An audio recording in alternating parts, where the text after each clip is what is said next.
বন্ধুরা, আপনাদেরকে আমি বলেছিলাম যে এই বছর আমি ট্রাইকো কম্পোস্ট উৎপাদন করব এবং সেটার প্রসেস অলরেডি শুরু করে দিয়েছি। ট্রাইকো কম্পোস্টের জন্য হাউসটার উচ্চতা মিনিমাম 3 ফিট হতে হয়। তো দুটা হাউস আমরা গাঁথতেছি এখন।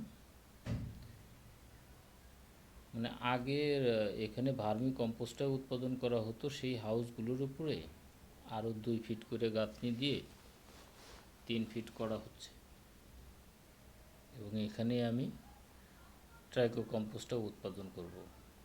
আপনারা জানেন যে এইখানে বিভিন্ন ধরনের উপাদান দিতে হয়। ঝিনুকের গুঁড়া, ডিমের খোসা গুঁড়া, হাড়ের গুঁড়া, তামাকের গুঁড়া, তারপরে নিম খোল, সরিষার খোল, এগুলো এখানে দিতে হয়।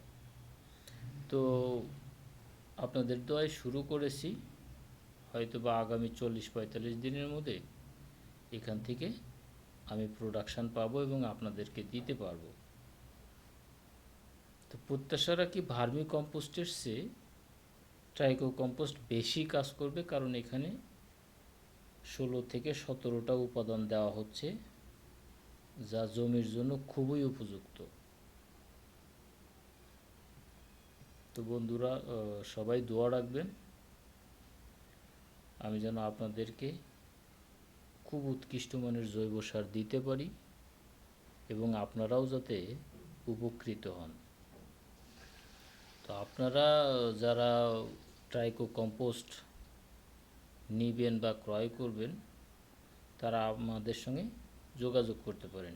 আগামী 40 থেকে 45 দিনের মধ্যে আমি এই সারটা আপনাদেরকে দিতে পারবো। তো সবাই সঙ্গে থাকবেন, ভালো থাকবেন। আর যদি আপনাদের কোনো জানার থাকে বা কমেন্টস থাকে, আপনারা আমাদেরকে কমেন্টস বক্সে নক দিয়ে সেটা জানাবেন। তো ঠিক আছে বন্ধুরা, ভালো থাকবেন সবাই।